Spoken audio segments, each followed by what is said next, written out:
How's it going, guys? Agent Green here again. Today, we'll be going over my current plate carrier setup. The base of the plate carrier is the Dynamic Principles DPC, or Dynamic Plate Carrier. It is in a size small, and in here, I'm actually running my issued MSV plates. For those who don't know, the Army's newest plate carrier, the MSV, is issued with shooter/swimmer cut plates instead of the SOCP cut plates like the ILTV. Like I said, the plate carrier is a size small.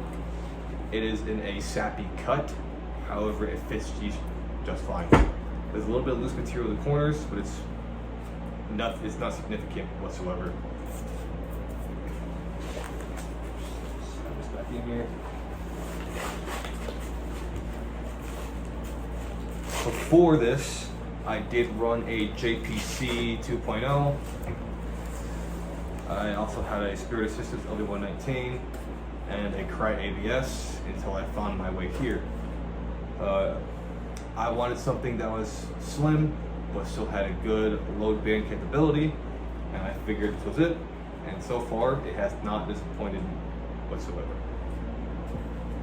Starting off with the front, I'm running the Ferro Concepts Kangaroo flap with the Kangaroo insert, though I plan on switching it out with their turnover insert. The difference being this is bungee retention, the other is just like an elastic sleeve that cinches down the magazines. I don't have any issues with the Kangaroo flap. I'm not a big bungee retention guy. I mean, these bungees have been the easiest to manipulate out of any other kind of pouch I've used that uses bungee retention. But like I said, it's personal preference. I don't like bungee retention. Mollied onto it, I have the Blue Force Gear elastic magazine pouch, the 55556 pouch. I just use for admin purposes, like holding pens, markers, pencils, or like a small Right in the Rain. One of the elastic cells. And then to round off the front, actually before that, I'm running the Peltor push to talk. Nothing too crazy, nothing too fancy. And then I have the Agilite 6-pack hanger pouch, which I just use for holding another tourniquet, as well as my helmet scrim.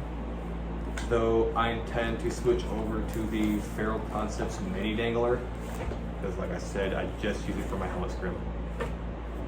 Moving on to my right hand side, for my closure system, I'm using the Tactics buckles instead of the first gear tubes. I like these a lot actually compared to the first gear tubes because one, it's harder for them to get gunked up, and two, all you gotta do to close something back together is just clip them into place, and then all they're doing is just clasping together. You're not sliding them back on place, you're just pushing back together, and that's it. And they just come out nice and easy. I did have first gear tubes with my Crye ABS, but over time they got gunked up, and I was fighting for my life every single time to get out of it. And I just had enough of first gear tubes after that. I mean, they're good, but they get gunked up way too easily. Behind that, I'm running the Dynamic Principles SOCP Dagger wing with my SOCP Dagger knife. I just use it as an MRE knife, nothing too crazy. For my actual cummerbund, I'm using the Dynamic Principles structural cummerbund.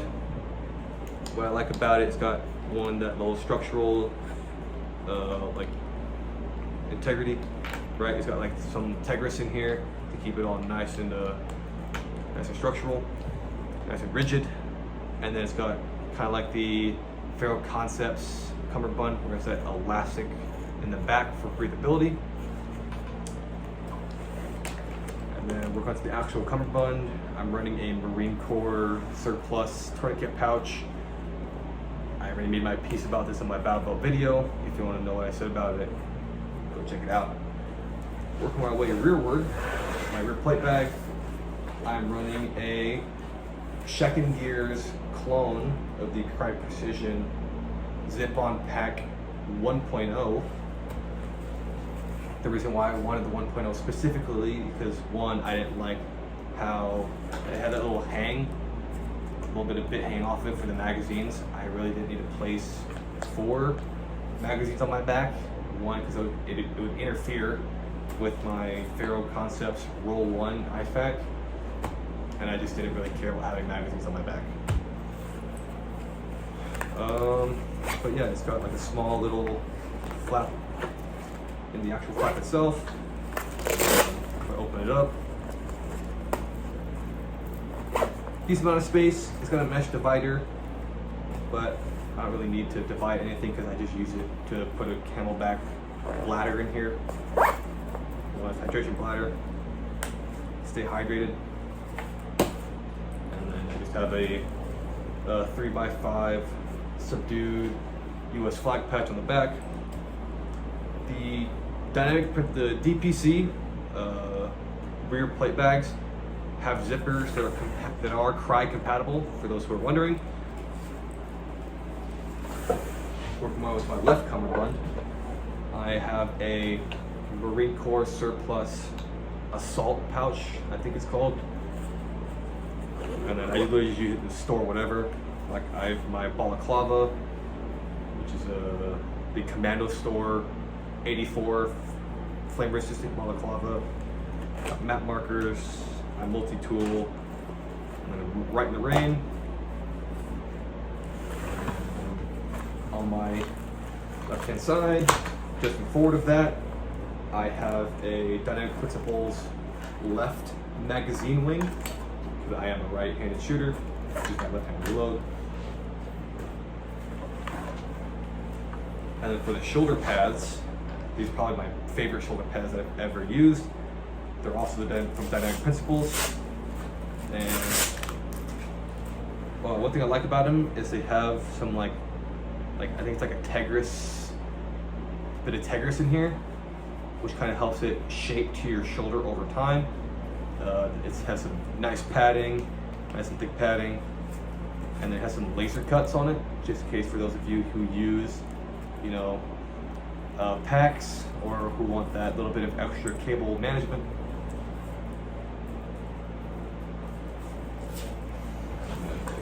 Throw it on quick.